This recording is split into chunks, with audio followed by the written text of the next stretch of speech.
मेरा नाम है हरिया, मैं काम करता हूँ बहुत बढ़िया, खाता हूँ खाना और रोज गाता हूँ गाना।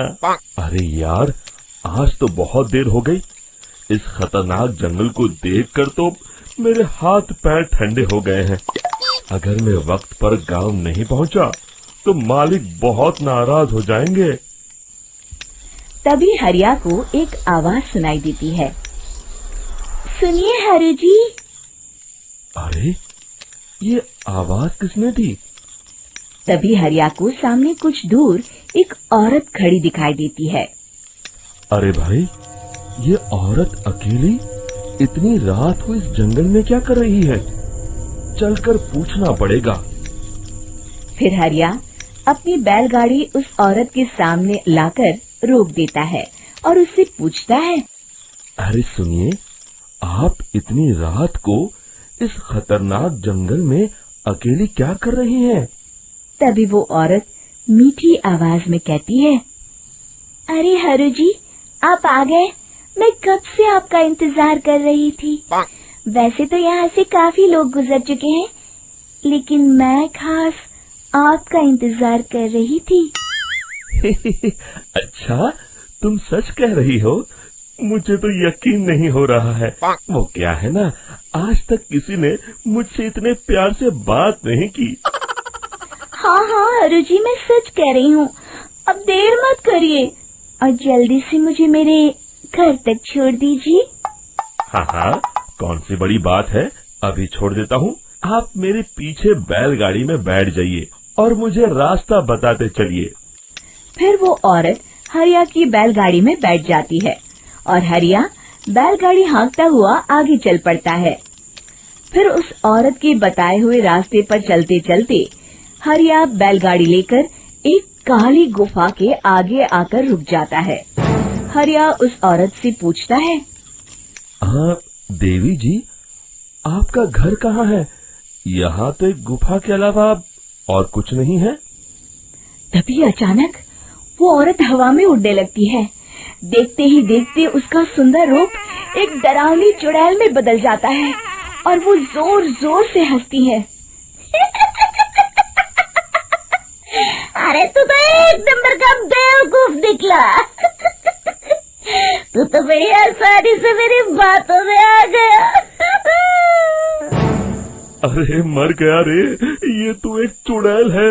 हे भगवान बचा ले, ये तो बड़ी डरावनी दिखाई दे रही है। और फिर अगले ही पल हरिया की बैलगाड़ी में रखा सारा सामान हवा में उड़ता हुआ उस काली गुफा के अंदर चला जाता है और वो चुड़ैल भी उस गुफा के अंदर जाकर कहीं गायब हो जाती है। हरिया ये नजारा देख बुरी तरह घबरा और परेशान हो जाता है। अरे, ये चुड़ैल तो मेरा सारा सामान लेकर गुफा में गायब हो गई। अब क्या होगा? अगर मैं गांव खाली हाथ गया तो मालिक मेरी अच्छी खबर लेंगे। मेरी इस बात का कोई यकीन भी नहीं करेगा। फिर आखिर वही हुआ। हरिया के मालिक चंपक सेठ को हरिया की किसी भी बात पर रत्ती भर भी यकीन नहीं हुआ। चंपक सेठ को लगा हरिया झूठ बोल रहा है और उसने ही लालच में आकर सारा सामान हड़प कर लिया है। फिर हरिया को बेईमान समझकर चंपक सेठ उसे काम से निकाल देता है। अगले दिन अपनी दुकान में परेशान बैठा चंपक सेठ गुस्से में बड़बड़ाता है। अरे, दुकान में तो सामान बिल्कुल भी नहीं है। अब मुझे ही शहर जाकर सामान लाना होगा। फिर वो अपनी बैलगाड़ी लेकर शहर चला जाता है। शहर से सामान लेकर जब चंपक सेठ वापस गांव लौट रहा होता है, तभी उसे एक आवाज सुनाई देती है। चंपक जी, ओ चंपक जी। अरे, ये तो कोई मेरा नाम लेकर मुझे पुकार रहा है। फिर उस रास्ते में वही औरत खड़ी दिखाई देती है। फिर क्या था, हरिया की तरह चंपक सेठ भी उस औरत के पास अपनी बैलगाड़ी लेकर जाता है और वो भी उसकी चिकनी चुपड़ी बातों के मुंह जाल में फंस जाता है। फिर चुड़ैल उसे भी अपनी गुफा तक ले जाती है और उसका सारा सामान लेकर गुफा में गायब हो जाती है। बेचारा चंपक सेठ लाचार होकर खाली हाथ गांव लौट आता है। फिर ये उस जंगल में रोज की बात हो जाती है। जो कोई भी शहर से कुछ लेकर गांव की तरफ लौटता, वो चुड़ैल उसे बेवकूफ बनाकर उसका सारा सामान लेकर गुफा में गायब हो जाती। एक दिन हरिया एक लकड़हारे को उसी जंगल की तरफ जाते हुए देखता है। फिर हरिया उसे रोकते हुए कहता है, अरे भाई, क्यों अपनी मौत को दावत दे रहे हो? मेरी बात मानो, आगे जंगल में मत जाओ, वहाँ एक बड़ी भयानक चुड़ैल रहती है। लकड़हारा हरिया की बातों को नजरअंदाज करते हुए कहता है, अरे भाई, मुझे पहले ही बहुत देर हो चुकी है, मुझे जाने दो भाई। शाम तक लकड़ियाँ काट कर शहर के बाजार में बेचना है। तुम अपनी ये कहानी किसी फुर्सत में बैठे इंसान को सुनाओ, मैं तो चला। इतना कहकर लकड़हारा वहाँ से आगे जंगल की तरफ चला जाता है। फिर अगले दिन गांव के मुखिया के घर के बाहर बहुत सारे लोग जमा हो जाते हैं।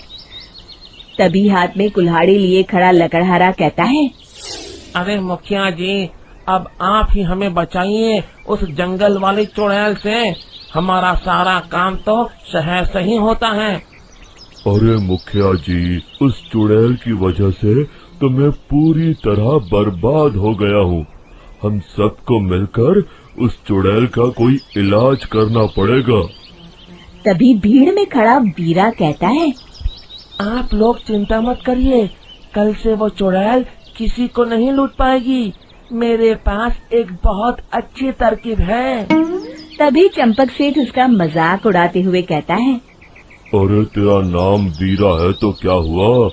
तूने अभी उस चुड़ैल को देखा नहीं है? जाकर अपना काम कर, बड़ा आया। तब मुखिया जी कहते हैं, नहीं नहीं चंपक सेठ, मुझे लगता है हमें इस लड़के को एक मौका देना चाहिए। फिर सभी गांव वाले मुखिया जी की बातों से सहमत हो जाते हैं और वीरा शाम को एक बैलगाड़ी में कुछ सामान लादकर उस जंगल की ओर चल देता है। वीरा, ओ वीरा, कहाँ जा रहा है? तभी वीरा मुड़ के देखता है, वही चुड़ैल एक औरत के रूप में खड़ी है। अरे बहन जी, मैं आपको ही ढूंढ रहा था। देखिए, मैं आपके लिए क्या लाया हूँ। अरे वाह, तो खुद मेरे लिए इतना सामान लाया है।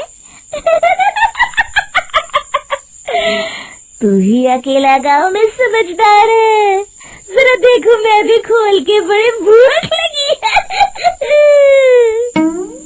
जैसे ही चुड़ैल उस सामान पर से कपड़ा हटाती है, एक भगवान शिव की तेज रोशनी उसके अंदर मूर्ति से निकलती है और चुड़ैल अपने असली रूप में आकर जलने लगती है। अरे मैं जल रही हूँ, बचाओ! बचाओ! ओम नमः शिवाय, मर गई मैं!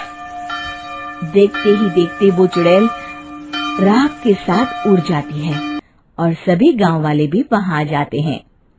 शिक्षा बुराई पे सदा अच्छाई की ही जीत होती है।